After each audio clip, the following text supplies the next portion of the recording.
Hi all, welcome back. Study കോണറിൻ്റെ പുതിയൊരു വീഡിയോയിലേക്ക് എല്ലാവർക്കും സ്വാഗതം. നമ്മൾ ഇന്ന് പഠിക്കാൻ പോകുന്നത് 9th സ്റ്റാൻഡേർഡ് CBSE സിലബസിൻ്റെ മാറിയ ടെക്സ്റ്റ് ബുക്കാണ്, മാറിയ NCERT ടെക്സ്റ്റ് ബുക്ക് എക്സ്പ്ലോറേഷൻ. അതിലെ ഫസ്റ്റ് ചാപ്റ്റർ, ബയോളജിയിലെ ഫസ്റ്റ് ചാപ്റ്ററാണ് cell the building block of life. Cell the building block of life എന്ന ബയോളജിയിലെ ഫസ്റ്റ് ചാപ്റ്ററിൻ്റെ ആദ്യത്തെ ക്ലാസ് ആണെന്ന് നമുക്ക് നേരെ ക്ലാസ്സിലേക്ക് കടക്കാം. As you know, all living organisms are made up of cells. എല്ലാ ലിവിങ് ഓർഗാനിസംസും സെല്ല് കൊണ്ടാണ് നിർമ്മിച്ചിരിക്കുന്നത്. Cell represent the basic level at which life exist. നമ്മുടെ ലൈഫിൻ്റെ ഏറ്റവും ബേസിക് യൂണിറ്റ് ആണ് സെൽസ് എന്ന് പറയുന്നത്. നമ്പർ ഓഫ് സെൽസിനെ ബേസ് ചെയ്ത് ഓർഗാനിസംസിനെ രണ്ട് കാറ്റഗറി ആക്കാം: യൂണിസെല്ലുലാർ ഓർഗാനിസംസും മൾട്ടി സെല്ലുലാർ ഓർഗാനിസംസും. യൂണിസെല്ലുലാർ ഓർഗാനിസംസ് എന്ന് പറയുമ്പോൾ അവരുടെ ബോഡിയിൽ ആകെ ഒരു സെല്ല് മാത്രമേ ഉണ്ടാവുകയുള്ളൂ. എക്സാമ്പിളാണ് ബാക്ടീരിയ, ഈസ്റ്റ് എന്നിവയൊക്കെ. നിങ്ങൾക്ക് ഇവിടെ പിക്ചർ കാണാം, ബാക്ടീരിയയുടെയും ഈസ്റ്റിൻ്റെ ഒക്കെ പിക്ചർ. ഇതൊക്കെ എന്താണ്? യൂണിസെല്ലുലാർ അല്ലെങ്കിൽ സിംഗിൾ സെല്ലുലാർ ഓർഗാനിസംസ് ആണ്. അതേ സമയത്ത് നമ്പർ ഓഫ് സെൽസ് കൂടുതലുള്ള ഓർഗാനിസംസ് ആണ് multi cellular organism. They are made up of millions of cells. Example plants, fish, bird, human beings etcetera. ഇവരൊക്കെ മൾട്ടി സെല്ലുലാർ ഓർഗാനിസംസ് ആണ്. ഇനി നെക്സ്റ്റ് നമ്മൾ 8ാം ക്ലാസ്സിൽ പഠിച്ച സെയിം സാധനമാണ് ലെവൽ ഓഫ് ഓർഗനൈസേഷൻ. അതായത് സിമിലർ ടൈപ്പ് ഓഫ് സെൽസ് ചേർന്ന് ടിഷ്യൂസ് ഉണ്ടാവുന്നു, ടിഷ്യൂസ് ചേർന്ന് ഓർഗൻസ് ഉണ്ടാവുന്നു, ഓർഗൻസ് ചേർന്ന് ഓർഗൻ സിസ്റ്റംസ് ഉണ്ടാകുന്നു, ഫൈനലി ഒരു കംപ്ലീറ്റ് ഓർഗാനിസം ഫോം ചെയ്യുന്നു. ഇതാണ് ലെവൽ ഓഫ് ഓർഗനൈസേഷൻ. ഒന്നുകൂടെ നമുക്ക് പറയാം: A group of similar cells performing similar functions form tissues. Different tissues are organized to form an organ. Several organs work together to form organ system. Different organ system together will form a complete organism.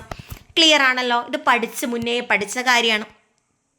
ഇനി നമ്മൾ എങ്ങനെയാണ് സെൽസിനെ കുറിച്ച് പഠിക്കുക?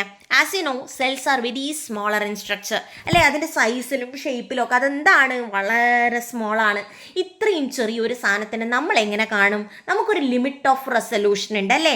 അതായത് the limit of resolution of human I is 0.1 millimeter. നമ്മുടെ human ഐയുടെ limit of resolution എന്ന് പറയുന്നത് എത്രയാണ്?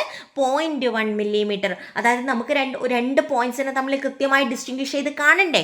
അതിന് എത്ര ഡിസ്റ്റൻസ് വേണം? ആ പോയിന്റ്സ് തമ്മിൽ 0.1 millimeter മിനിമം വേണം. അപ്പോൾ ഈ ഒരു ഡിസ്റ്റൻസിൽ മാത്രമേ നമുക്ക് കാണാൻ പറ്റൂ. അതിനേക്കാളും ചെറിയ അടുത്തുള്ള പോയിന്റ്സിനെ നമുക്ക് കാണാൻ വേണ്ടി പറ്റില്ല, ഡിസ്റ്റിങ്ക്റ്റ് ആയി കാണാൻ വേണ്ടി സാധിക്കില്ല. അപ്പോൾ അത് നമ്മുടെ കണ്ണിൻ്റെ ഒരു ലിമിറ്റാണ്, ലിമിറ്റ് ഓഫ് റെസൊല്യൂഷൻ എന്ന് പറയും. അപ്പോൾ a cell is usually too small to be seen by the unaided eyes. അതുകൊണ്ട് തന്നെ സെൽസ് വളരെ സ്മോൾ സ്ട്രക്ചറൽ സൈസുമാണ്. അതുകൊണ്ട് നമുക്കിതിന് എന്ത് ചെയ്യാൻ പറ്റില്ല? നേക്കഡ് ഐ കൊണ്ട് കാണാൻ പറ്റില്ല. അതിന് നമുക്ക് ആരുടെ ഹെൽപ്പ് വേണം? മൈക്രോസ്കോപ്പിൻ്റെ ഹെൽപ്പ് വേണം. നിങ്ങൾ മുന്നേ പഠിച്ചതാണ്. Robert Hooke was the first person to observe a cell in 1665. 1665 നമ്മുടെ റോബർട്ട് ഹുക്കാണ് ആദ്യമായിട്ട് ഒരു സെല്ലിനെ ഒബ്സർവ് ചെയ്യുന്നത് by using a self designed microscope. അദ്ദേഹം തന്നെ ഡിസൈൻ ചെയ്ത്, നിങ്ങൾക്ക് ഇവിടെ കാണാം, അദ്ദേഹം തന്നെ ഡിസൈൻ ചെയ്ത ഒരു മൈക്രോസ്കോപ്പ് ഉപയോഗിച്ചുകൊണ്ട് അദ്ദേഹം ആദ്യമായിട്ട് എന്ത് ചെയ്തു? ഒരു സെല്ലിനെ ഒബ്സർവ് ചെയ്തു, അല്ലേ? അപ്പോൾ അദ്ദേഹം ഉണ്ടാക്കിയ മൈക്രോസ്കോപ്പ്, സെൽഫ് ഡിസൈൻഡ് മൈക്രോസ്കോപ്പ് വെച്ച് അദ്ദേഹം സെൽസിനെ ഒബ്സർവ് ചെയ്തു. ആ സെൽസിൻ്റെ പിക്ചേഴ്സാണ് ഇവിടെ കൊടുത്തിരിക്കുന്നത്. മൈക്രോസ്കോപ്പിൻ്റെ പിക്ചർ കൊടുത്തിരിക്കുന്നു. ഇപ്പം നമ്മൾ യൂസ് ചെയ്യുന്ന ഒരു ഒറിജിനൽ ലൈറ്റ് മൈക്രോസ്കോപ്പിൻ്റെ പിക്ചർ കൂടി ഞാനിവിടെ ആഡ് ചെയ്ത് കൊടുത്തിട്ടുണ്ട്. നമുക്ക് നോക്കാം. ഒരു മൈക്രോസ്കോപ്പ് എന്ന് പറയുമ്പോൾ അതിനൊരു ഐ പീസ് ഉണ്ടാവും. ഐ പീസ് എന്ന് പറയുന്നത് ഏത് പാർട്ടിലൂടെയാണോ നമ്മൾ നോക്കുന്നത് അതാണ് ഐ പീസ്. അല്ലെങ്കിൽ ചുരുക്കി പറഞ്ഞാൽ നമ്മുടെ കണ്ണിന്, നമ്മുടെ ഐക്ക് വളരെ ക്ലോസ് ആയിട്ട് വരുന്ന ഭാഗമാണ് eyepiece. They usually magnifies objects 10x. അതായത് 10 times മോർ ആക്കിയിട്ട്, മോർ സൈസിലാണ് നമുക്ക് ഐ പീസ് ഒരു ഒബ്ജക്റ്റിനെ കാണിച്ചു തരുന്നത്. ഇനി ഒബ്ജക്റ്റീവ് ലെൻസസ് ഉണ്ട് മൈക്രോസ്കോപ്പിന്. ഒബ്ജക്റ്റീവ് ലെൻസിൻ്റെ മാഗ്നിഫിക്കേഷൻ പവറുടെ നോർമലി നമുക്ക് കാണാം 10x ഉണ്ടാവും, 4x ഉണ്ടാവും, 40x ഉണ്ടാവും. ഓക്കെ, അപ്പോൾ ഡിഫറെൻറ്റ് മാഗ്നിഫിക്കേഷൻ പവറുള്ള ലെൻസസും യൂസ് ചെയ്യുന്നുണ്ട്. ഇനി നമുക്ക് നോക്കാം. The total magnification of A microscope depends on its magnification power or magnifying power of the I Ps and the objective lens. അതായത് ഒരു മൈക്രോസ്കോപ്പിൻ്റെ ടോട്ടൽ മാഗ്നിഫിക്കേഷൻ എന്ന് പറയുന്നത് ഒരു മൈക്രോസ്കോപ്പിൻ്റെ ഐ പീസിൻ്റെ മാഗ്നിഫിക്കേഷനും ഒബ്ജക്റ്റീവ് ലെൻസിൻ്റെ മാഗ്നിഫിക്കേഷനും രണ്ടും ചേരുമ്പോഴാണ്. അതായത് ഒരു മൈക്രോസ്കോപ്പിന്റെ ടോട്ടൽ മാഗ്നിഫിക്കേഷൻ എന്തിനെ ഡിപ്പെൻഡ് ചെയ്തിരിക്കുന്നു? മാഗ്നിഫൈയിങ് പവർ ഓഫ് ഐ പീസിനെയും മാഗ്നിഫൈയിങ് പവർ ഓഫ് ഒബ്ജക്റ്റീവ് ലെൻസിനെയും ഡിപ്പെൻഡ് ചെയ്തിരിക്കുന്നു.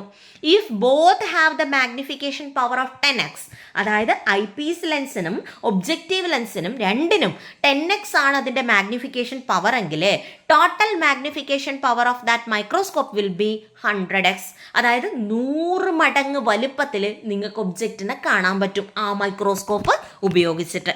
ക്ലിയർ ആണേ? ദെൻ ഇവിടെ നിങ്ങൾക്ക് കാണാൻ നമ്മുടെ കണ്ണിന് കാണാൻ പറ്റുന്ന മെറ്റീരിയൽസ്, മൈക്രോസ്കോപ്പിക് ആൻഡ് മാക്രോസ്കോപ്പിക് ആയിട്ടുള്ള മെറ്റീരിയൽസിൻ്റെ പിക്ചർ ഇവിടെ നമുക്ക് കൊടുത്തിട്ടുണ്ട്. നിങ്ങൾക്ക് ഇവിടെ കാണാം അൺഎയ്ഡഡ് ഐ കൊണ്ട് കാണാൻ പറ്റുന്നത് ഏകദേശം 1 മില്ലിമീറ്റർ എങ്കിലും മിനിമം വരുന്നവയാണ് നമുക്ക് വൃത്തിയിൽ എന്ത് ചെയ്യാൻ പറ്റുന്നത്, അല്ലെങ്കിൽ 1 മില്ലിമീറ്ററിൽ ഏകദേശം ആ റേഞ്ചിൽ വരുന്നവയാണ് നമ്മൾക്ക് എന്ത് ചെയ്യാൻ പറ്റുക, അതിന് മുകളിൽ വരുന്നവയാണ് നമുക്ക് കൃത്യമായി കാണാൻ പറ്റുന്നത്. അതിൽ താഴെ വരുന്നത് കാണാൻ നമുക്ക് ലൈറ്റ് മൈക്രോസ്കോപ്പ് വേണം. എന്നാൽ 1 മൈക്രോമീറ്ററിലും താഴെയൊക്കെ വരുന്നതിനെ കാണാൻ നമ്മൾ ഇന്ന് യൂസ് ചെയ്യുന്നത് ഇലക്ട്രോൺ മൈക്രോസ്കോപ്പാണ്. അതായത് പണ്ട് നമ്മൾ കണ്ടതുപോലെ നമ്മുടെ റോബർട്ട് ഹൂക്കിൻ്റെ കേസിൽ കണ്ടതുപോലത്തെ മൈക്രോസ്കോപ്പ് അല്ല നമ്മളിപ്പോൾ യൂസ് ചെയ്യുന്നത്. നമുക്കിപ്പോൾ നല്ല കപ്പാസിറ്റി ഉള്ള ലൈറ്റ് മൈക്രോസ്കോപ്പും അതുപോലെ ഇലക്ട്രോൺ മൈക്രോസ്കോപ്പുകളൊക്കെ അവൈലബിൾ ആണ്. അതായത് മൈക്രോസ്കോപ്പിൻ്റെ ഹിസ്റ്ററി എടുത്ത് നോക്കുമ്പോൾ അത് വാസ്റ്റ്ലി ചേഞ്ച് ചെയ്തിട്ടുണ്ട്. ഇന്ന് നമ്മൾ ഇലക്ട്രോൺ മൈക്രോസ്കോപ്പ് അടക്കം യൂസ് ചെയ്യുന്നു വസ്തുക്കളെ കൃത്യമായിട്ട് ഡിസ്റ്റിങ്വിഷ് ചെയ്ത് കാണാൻ വേണ്ടിയിട്ട്. ഇനി നമുക്കിവിടെ ഒരു ആക്ടിവിറ്റി കൊടുത്തിട്ടുണ്ട്, ഒരു സെല്ലിൻ്റെ സൈസ് കണ്ടുപിടിക്കാനുള്ള ഒരു ആക്ടിവിറ്റി. നമുക്ക് ജസ്റ്റ് അതൊന്ന് നോക്കാം. Take A transparent ruler with millimetre markings. ഒരു ട്രാൻസ്പാരൻറ്റ് ഷീറ്റ് എടുക്കുക, അതിനകത്ത് മില്ലിമീറ്റർ മാർക്കിങ്സ് കൊടുക്കുക. Place the ruler on the stage of microscope. ഈ റൂളർ എവിടെ വെക്കുക? മൈക്രോസ്കോപ്പിൻ്റെ സ്റ്റേജിൽ വെക്കുക. Focus on it using the adjustment knob and observe the diameter of the circular field of view through the I Ps and measure it in millimetre. ഈ സാധനം എവിടെ വെച്ചു? സ്റ്റേജിൻ്റെ മുകളിൽ വെച്ചു. ട്രാൻസ്പാരൻറ്റ് ഷീറ്റ് കറക്റ്റായിട്ട് മെഷർമെൻ്റ് ഒക്കെ മാർക്ക് ചെയ്തിട്ട് വെച്ചു. ഇനി ആ സർക്കുലർ ഏരിയയുടെ ടോട്ടൽ ലെങ്ത് എത്രയാണെന്ന് നമ്മൾ എടുത്തു. Then convert the diameter from millimetre to micrometre. മില്ലിമീറ്ററിന് എന്തിലേക്ക് മാറ്റണം? മൈക്രോമീറ്ററിലേക്ക് കൺവേർട്ട് ചെയ്യണം. Suppose the diameter of the visible field is 5 millimetre. Total ആ ഡയമീറ്റർ എന്ന് പറയുന്നത്, അതായത് ആ വൈറ്റ് സ്പേസ് അല്ലെങ്കിൽ നമ്മളെ നോക്കുന്ന ആ ഭാഗം സർക്കുലർ സ്പേസ്, അതിൻ്റെ ഡയമീറ്റർ 5 മില്ലിമീറ്റർ ആണെന്ന് വിചാരിക്കുക. അങ്ങനെയാണെങ്കിൽ 5 into 1000, അതായത് 5000 മൈക്രോമീറ്റർ ആണ്. 5000 മൈക്രോമീറ്റർ ആണ് അവിടെ ഡയമീറ്റർ വരിക. Then remove the ruler and place an onion peel slide on the stage of the microscope. മൈക്രോസ്കോപ്പിൻ്റെ സ്റ്റേജിൽ നമ്മൾ ഒനിയൻ പീലിൻ്റെ സ്ലൈഡ് വെക്കുന്നു. Focus on the slide and count the number of cells present along the diameter of the field of view in 1 straight line. അവിടെ total എത്ര number of cells വരുന്നുണ്ടെന്ന് count ചെയ്യുക. Estimate the real size of the cell using the formula use ചെയ്ത് സെൽസിൻ്റെ real size കണ്ടുപിടിക്കുക. നോക്കാം. Estimate size of an onion peel cell എന്ന് പറയുന്നത് diameter of the visible field in the microscope. Total ആ visible ഫീൽഡിൻ്റെ total diameter divided by number of cells along the diameter. ആ total അവിടെയുള്ള number of സെൽസിനെ divide ചെയ്യുക. ഒന്നുകൂടെ പറയുന്നു, ആ ഡയമീറ്റർ സർക്കുലാർ ഫീൽഡിൻ്റെ ഡയമീറ്റർ എത്രയാണെന്ന് നമ്മൾ മൈക്രോമീറ്ററിൽ കണ്ടുപിടിച്ചു. ഇപ്പോൾ ഫോർ എക്സാമ്പിൾ ഒരു 5 മില്ലിമീറ്റർ ആണെന്ന് വിചാരിക്കുക. 5 മില്ലിമീറ്ററിനെ എങ്ങോട്ട് കൺവേർട്ട് ചെയ്തു? നമ്മൾ മില്ലിമീറ്ററിനെ എങ്ങോട്ട് കൺവേർട്ട് ചെയ്തു? മൈക്രോമീറ്ററിലേക്ക് കൺവേർട്ട് ചെയ്തു. യൂണിറ്റ് കൺവേർഷൻ ഇവിടെ കൊടുത്തിട്ടുണ്ട്. 1 മില്ലിമീറ്റർ എന്ന് പറയുന്നത് 1000 മൈക്രോമീറ്റർ ആണ്. അപ്പോൾ 1 മില്ലിമീറ്ററിന് മൈക്രോമീറ്ററിലേക്ക് മാറ്റാൻ 1000 കൊണ്ട് മൾട്ടിപ്ലൈ ചെയ്താൽ മതി. അപ്പോൾ 5 മില്ലിമീറ്ററിന് മൈക്രോമീറ്ററിലേക്ക് മാറ്റാൻ 1000 കൊണ്ട് മൾട്ടിപ്ലൈ ചെയ്തു. അങ്ങനെ 5000 മൈക്രോമീറ്റർ നമുക്ക് കിട്ടി. ഓക്കെ, ഇനി നമ്മൾ കാണാൻ പോകുന്നത് estimate size of an onion peel cell ആണ്. എങ്ങനെ കാണും? ടോട്ടൽ ഡയമീറ്റർ മൈക്രോമീറ്ററിൽ കിട്ടിയില്ലേ, അത് divided by number of cells along the diameter. ഇപ്പോൾ ഒരു 5000 ആണ് നമ്മുടെ ഫീൽഡിൻ്റെ ആ ഡയമീറ്റർ എന്ന് പറയുന്നത്, ഡിവൈഡഡ് ബൈ ഇപ്പോൾ ഒരു നമ്പർ ഓഫ് സെൽസ്, ആ ഒരു ഡയമീറ്ററിൽ എത്ര നമ്പർ ഓഫ് സെൽസ് വരുന്നുണ്ടോ ഒക്കെ അതുകൊണ്ട് ഡിവൈഡ് ചെയ്യാം. ഓക്കെ, ക്ലിയർ ആണല്ലോ. അപ്പോൾ ഫോർ എക്സാമ്പിൾ ഇവിടെ കൊടുത്തിട്ടുണ്ട്. Suppose 25 cells are seen along the diameter. ആ ഡയമീറ്ററിൽ നിങ്ങൾക്ക് എത്ര സെല്ല് കാണാൻ പറ്റുന്നു? ഒരു 25 സെല്ല് കാണാൻ പറ്റുന്നുണ്ട് വിചാരിച്ചോ. In this case the size of 1 onion cell would be 5000 divided by 25. Answer will be 200 micrometre. അതായത് ഒരു സെല്ലിന്റെ വലിപ്പം എങ്ങനെ കണ്ടുപിടിക്കാം? ഇത്തരത്തിൽ ഈ ഫോർമുല യൂസ് ചെയ്ത് കണ്ടുപിടിക്കാം. ഓക്കെ, ക്ലിയർ ആണല്ലോ. അപ്പോൾ 200 മൈക്രോമീറ്റർ ആണ് ആൻസർ വരിക. ക്ലിയർ ആണേ? ഇനി ഇതാ നോക്കുക, ഈ ഒരു സ്ലൈഡ് കൂടെ പറഞ്ഞിട്ട് ഈ ഒരു പാർട്ട് കൂടെ എക്സ്പ്ലെയിൻ ചെയ്തിട്ട് നമ്മൾ ഇന്നത്തെ ക്ലാസ് അവസാനിപ്പിക്കും. അപ്പോൾ ഇതിൽ എന്തെങ്കിലും ഡൗട്ട് ഉണ്ടെങ്കിൽ നിങ്ങൾക്ക് ചോദിക്കാവുന്നതാണ്. അപ്പോൾ ക്ലാസ് ഇഷ്ടമായിട്ടുണ്ടെങ്കിൽ വീഡിയോ ലൈക്ക് ചെയ്യാനും ഷെയർ ചെയ്യാനും ചാനൽ സബ്സ്ക്രൈബ് ചെയ്യാനും ഒന്നും മറന്നു പോകരുത് കേട്ടോ. അപ്പോൾ ലാസ്റ്റ് സ്ലൈഡ് നമുക്കൊന്ന് നോക്കാം. Over years 3 main features of microscope is improved. നമ്മൾ പറഞ്ഞു മൈക്രോസ്കോപ്പിൻ്റെ ഒരു ഹിസ്റ്ററി നമ്മൾ പറഞ്ഞു അല്ലേ. നമ്മുടെ റോബർട്ട് ഹുക്ക് ഉണ്ടാക്കിയ മൈക്രോസ്കോപ്പ് നമ്മൾ കണ്ടതാണ്. അതിനുശേഷം ലൈറ്റ് മൈക്രോസ്കോപ്പിനെ കുറിച്ച് നമ്മൾ പറഞ്ഞു. അതുപോലെ തന്നെ ഇപ്പോൾ ഇലക്ട്രോൺ മൈക്രോസ്കോപ്പിനെ കുറിച്ചും നമ്മൾ പഠിക്കാൻ പോവാണ് ഡീറ്റെയിൽ ആയിട്ട്. അപ്പോൾ മൈക്രോസ്കോപ്പിൻ്റെ ഹിസ്റ്ററി എടുത്ത് നോക്കുമ്പോൾ 3 main features of microscope improve ചെയ്തിട്ടുണ്ട്. First one, resolution. Resolution is the measure of clarity. മൈക്രോസ്കോപ്പിൻ്റെ ക്ലാരിറ്റി ഇൻക്രീസ് ആയിട്ടുണ്ട്. അതുപോലെ contrast, difference in brightness between various parts of an object. ഒരു ഒബ്ജക്റ്റിൻ്റെ ഡിഫറെൻറ്റ് പാർട്ട് നല്ല കോൺട്രാസ്റ്റിൽ കാണാൻ വേണ്ടി പറ്റുന്ന തരത്തിലുള്ള മൈക്രോസ്കോപ്പാണ് നമ്മളിപ്പോൾ യൂസ് ചെയ്യുന്നത്. അതുപോലെ മാഗ്നിഫിക്കേഷൻ.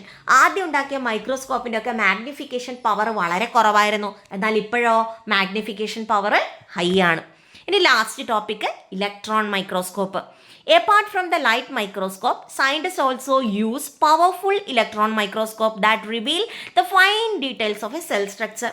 ഒരു ഇലക്ട്രോൺ മൈക്രോസ്കോപ്പ് യൂസ് ചെയ്തിട്ട് നമുക്കൊരു മൈക്രോസ്കോപ്പിൻ്റെ ഫൈൻ സ്ട്രക്ചേഴ്സ്, ഡിഫറെൻറ്റ് പാർട്സ് കൃത്യമായിട്ട് മനസ്സിലാവും. These instrument use a beam of electrons instead of light to produce highly magnified image.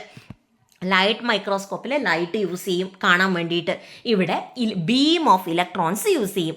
ഈ ഇലക്ട്രോൺ മൈക്രോസ്കോപ്പ് യൂസ് ചെയ്യുന്നത് വഴി നമുക്ക് കൃത്യമായിട്ട് സെൽ സ്ട്രക്ചർ അറ്റ് നാനോമീറ്റർ സ്കെയിലിൽ നമുക്ക് കാണാൻ വേണ്ടി പറ്റും. ക്ലാരിറ്റി വളരെ ഹൈ ആയിരിക്കും. ക്ലിയർ ആണല്ലോ. അപ്പം ഇതാണ് ഇലക്ട്രോൺ മൈക്രോസ്കോപ്പിൻ്റെ അഡ്വാൻറ്റേജ്. കുറച്ചുകൂടെ ക്ലാരിറ്റി ഉള്ള എന്താ പറയുക, കൃത്യമായിട്ടുള്ള അത്രയും ക്ലാരിഫൈഡ് ആയിട്ടുള്ള ഇമേജ് നമുക്ക് കിട്ടും.